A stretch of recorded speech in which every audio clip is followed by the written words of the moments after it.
Hello class. आज मैं यहाँ पर आपके पाठ 10 की व्याख्या करने जा रही हूँ, जिसका शीर्षक है माँ कश्चित दुःखभाग भवेत। माँ मतलब नहीं, कश्चित मतलब कोई भी, दुःखभाग मतलब दुख का भागी, भवेत मतलब होना चाहिए। यानी इस संसार में कोई भी व्यक्ति दुख का भागी नहीं होना चाहिए और वो सुख की प्राप्ति किस प्रकार से कर सकता है, उस बात की चर्चा हम इस पाठ में करेंगे। इस पाठ को पढ़ने के बाद हमें समझ में आएगा कि मनुष्य अपनी सफलता को या सुख को कैसे प्राप्त कर सकता है। आइए देखते हैं। सर्वे जना सुखम इच्छन्ति, सभी लोग सुखम इच्छन्ति, सुख की इच्छा करते हैं, किंतु ना जानन्ति, लेकिन नहीं जानते, कथम लप्स्यन्ते, किस प्रकार से प्राप्त करें। ईश्वरा अस्मभ्यम इदम शरीरम अयच्छत, ईश्वर ने हम सभी को इदम शरीरम अयच्छत, यह शरीर दिया है। वयम अस्य शरीरस्य विषये चिंतयन्तु, हम सभी को अस्य शरीरस्य, इस शरीर के विषय में चिंतयन्तु, चिंता करनी चाहिए, इस शरीर की चिंता करनी चाहिए। शरीरेण स्वस्था जना एव सुखम लब्धुम सफला भविष्यन्ति, शरीर से स्वस्थ लोग ही, दिया ना, शरीर स्वस्था जना एव, तो इसको हम कैसे पढ़ेंगे, शरीरेण स्वस्था जना एव, शरीर से स्वस्थ लोग ही सुखम लब्धुम, सुख प्राप्त करने में, सफला भविष्यन्ति, सफल होते हैं।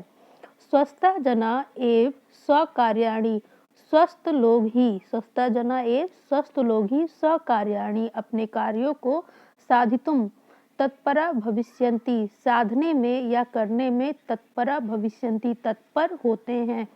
कथ्यते अपि, और कहा भी गया है कि शरीर आद्यम खलु धर्म साधनम, निश्चय ही शरीर आद्यम, प्रथम रूप से शरीर ही धर्म साधनम, धर्म को साधने का, धर्म को करने का साधन है। यानी जो व्यक्ति शरीर से स्वस्थ होता है वही हर प्रकार के कार्य को करने में सक्षम होता है। बीमार व्यक्ति किसी भी कार्य को करने में सक्षम नहीं होता है। इसलिए शरीर को स्वस्थ बनाए रखना हर मनुष्य की जिम्मेदारी होती है। स्वस्थ नागरिका धनम अर्जित्वा देशम उन्नयन्ति, स्वस्थ नागरिक धनम अर्जित्वा, धन को अर्जित कर, देशम उन्नयन्ति, देश की उन्नति करने में सहायता करते हैं।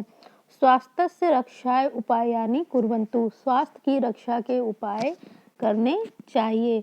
सर्वप्रथम तु सदा सूर्योदयात् प्राका उत्तिष्ठन्तु, सर्वप्रथम तु सबसे पहले तो, सदा हमेशा, सूर्योदय, सूर्य उदय होने से, प्राका पहले, उत्तिष्ठन्तु उठना चाहिए। योग आसनम कृत्वा, योग आसन करके, शरीर शक्तुम प्राप्तवन्तु, शरीर की शक्ति को प्राप्त करना चाहिए। यानी जो हम एक्सरसाइज करते हैं इससे क्या होता है, हमारा शरीर बलिष्ठ होता है, और योग करने से क्या होता है, हमारा मन बलिष्ठ होता है, हमारे मन में मजबूती आती है और हमारा मन प्रसन्न होता है। तो जिसका मन प्रसन्न होता है वही किसी कार्य को बहुत अच्छे ढंग से कर पाता है, प्रसन्नता से कर पाता है। और इसीलिए जब हमारा मन प्रसन्न है तो हम शरीर को भी सही रखने की कोशिश करते हैं। और ये भी कहा गया कि अगर आपका शरीर स्वस्थ है तभी आपका मन भी प्रसन्न होता है। तो यानी कि मन और शरीर दोनों एक दूसरे के पूरक हैं, एक दूसरे के लिए उत्तरदायी हैं, इसलिए दोनों को ही स्वस्थ रखना प्रत्येक मनुष्य की जिम्मेदारी है। शौच दंतानाम प्रक्षालम स्नानम सर्वेभ्य दैनिक कार्याभ्य अनंतरम, सभी लोगों को दैनिक कार्यों, शौच और दंतानाम प्रक्षालम और स्नान, यानी कि शौच जाने के बाद, दांतों को धुलने के बाद और स्नान करने के बाद, अनंतरम मतलब के बाद, स्वच्छानि स्वस्थ वस्त्राणि धारयन्तु, वस्त्र धारण करने चाहिए। वृद्धा यथाशक्ति व्यायाम कुर्वन्तु, वृद्धों को यथाशक्ति, शक्ति के अनुसार ही व्यायाम करना चाहिए। हृदयम शुद्धम हेतु ईश्वरम अर्चयन्तु, हृदय की शुद्धता के लिए ईश्वर की पूजा करनी चाहिए, अर्चना करनी चाहिए। सदैव स्वास्थ्यवर्धकानि खाद्यानि पौष्टिकम भोजनम खादन्तु, हमेशा स्वास्थ्यवर्धक खाद्य पदार्थ और पौष्टिक भोजन करना चाहिए, खाना चाहिए। भूयो भूयो ना खादन्तु, बार बार नहीं खाना चाहिए। किम बहुना, और क्या कहा जाए, मितम भोजनम स्वास्थ्यम, कम भोजन करना ही स्वास्थ्य के लिए लाभदायक होता है। तो इन सब का मतलब क्या है, इसमें दिया गया कि हम शरीर को किस प्रकार से स्वस्थ रख सकते हैं, अपने आप को किस प्रकार से स्वस्थ रख सकते हैं, और अपने लक्ष्य को प्राप्त करने के लिए शरीर को स्वस्थ रखना ही बहुत ज़रूरी होता है। तो जब भी हम किसी कार्य को करना चाहते हैं तो उसको प्रसन्न रखने के लिए, खुद को प्रसन्न रखने के लिए, उस कार्य को पूरा करने के लिए खुद को प्रसन्न रखना बहुत ज़रूरी होता है। तो आपने अगर रियलाइज़ किया होगा कि एक्सरसाइज जब आप करते हैं तो आपके मन में बहुत एक्साइटमेंट आ जाती है, आप बहुत खुश हो जाते हैं।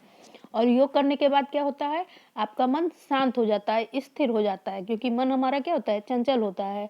जब हम कोई कार्य करते हैं तो हमारा मन एक जगह से दूसरी जगह भागता है, और ख़ास तौर से जब हम पढ़ने बैठे या कोई ऐसा कार्य करने बैठे जिसमें बहुत ध्यान देने की आवश्यकता है, तो हमारा मन यहाँ से वहाँ भागता है।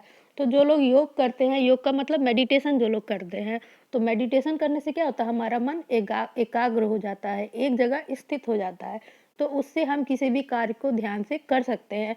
और एक्सरसाइज करने से क्या होता है, हमारी जो शरीर होता है वो मजबूत होता है। हम किसी भी कार्य को जब मजबूत रहेंगे, मजबूती से कर सकेंगे, तो उससे हमारा कार्य जो होता है जल्दी पूरा होता है, हमको थकावट नहीं लगती, हमें आलस नहीं लगता। लोगों को ज़्यादातर आलस क्यों लगता है, क्योंकि उनका शरीर जो होता है वो दुर्बल होता है, कमज़ोर होता है, थोड़ा सा भी काम करने पे थक जाता है। जैसे कुछ लोग थोड़ी दूर जाने पे हांफने लगते हैं, उनमें कँपकँपी आने लगती है, क्यों आती है? क्योंकि वो शरीर को उतना बलिष्ठ नहीं करते हैं। तो बलिष्ठ करने के लिए हमें क्या करना है? एक्सरसाइज करना है और मेडिटेशन करना चाहिए। और दूसरा चीज़ इसमें क्या कहा गया, भोजन। भोजन भी एक अहम भूमिका निभाता है हमारे शरीर को स्वस्थ रखने में। तो ऐसा भोजन करना चाहिए जो हमारे शरीर को स्वस्थ रखे, और पौष्टिक होना चाहिए वो भोजन। और इसके साथ ही इसमें कहा गया कि बार-बार नहीं खाना चाहिए। इसका मतलब ये है कि जब आप बार-बार खाते हैं तो थोड़ी-थोड़ी देर पे अगर आप खाते रहेंगे तो शरीर को उसको पचाने के लिए उतना वक़्त नहीं मिल पाएगा। उसके पौष्टिक तत्व को ग्रहण करने के लिए शरीर को वक़्त नहीं मिल पाएगा। इसलिए भोजन, अगर आप भोजन कर रहे हैं तो उसके बीच में अंतर करके फिर आप खाइए। और इसमें क्या कहा गया, कम खाना चाहिए। जब आप कम खाते हैं तो वो अच्छी तरीके से पचता है, अच्छी तरीके से पचता है, और उसके बाद उसके जो पौष्टिक तत्व होते हैं सही तरीके से आपके शरीर में पहुंचते हैं। यदि बाला युवका वृद्धा च कार्य समय कार्यम कुर्वन्तु, यदि बालक, युवक और वृद्ध कार्य के समय कार्य करें, विश्राम समय विश्रामम कुर्वन्तु, विश्राम करें, तथा समय सुप्त्वा प्रातः शीघ्रम उत्तिष्ठन्तु, तहि कदापि अस्वस्था न भविष्यन्ति, और सोने के समय पे समय से सो जाएं और शीघ्र उठें, मतलब सुबह जल्दी उठें, तो वो कभी भी अस्वस्थ नहीं होंगे, बीमार नहीं होंगे। इसमें कहने का मतलब क्या है कि जो समय आपका जिस कार्य को करने के लिए निर्धारित किया गया है, जो रूटीन आपकी बनाई गई है, आपको उसी रूटीन में काम करना चाहिए। इसमें कहा गया कि जिस रूटीन में आपको, जो आपका डेली रूटीन होता है, उसी रूटीन में आपको उसी समय काम करना चाहिए।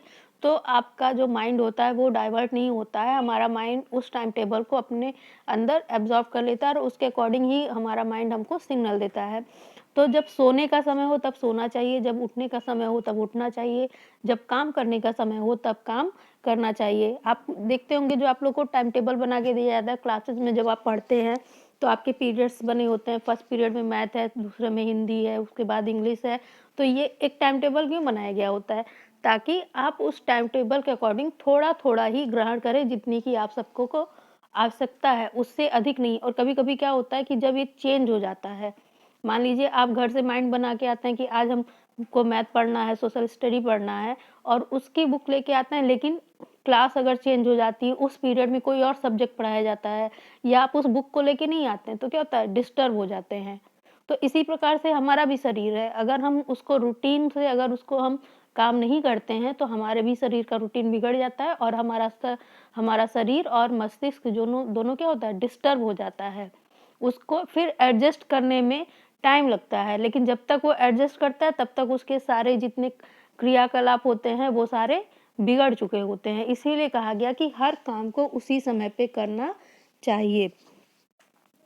स्वस्थ शरीरे एव स्वस्थ हृदयम स्वस्थ मस्तिष्क च निवसम भवति।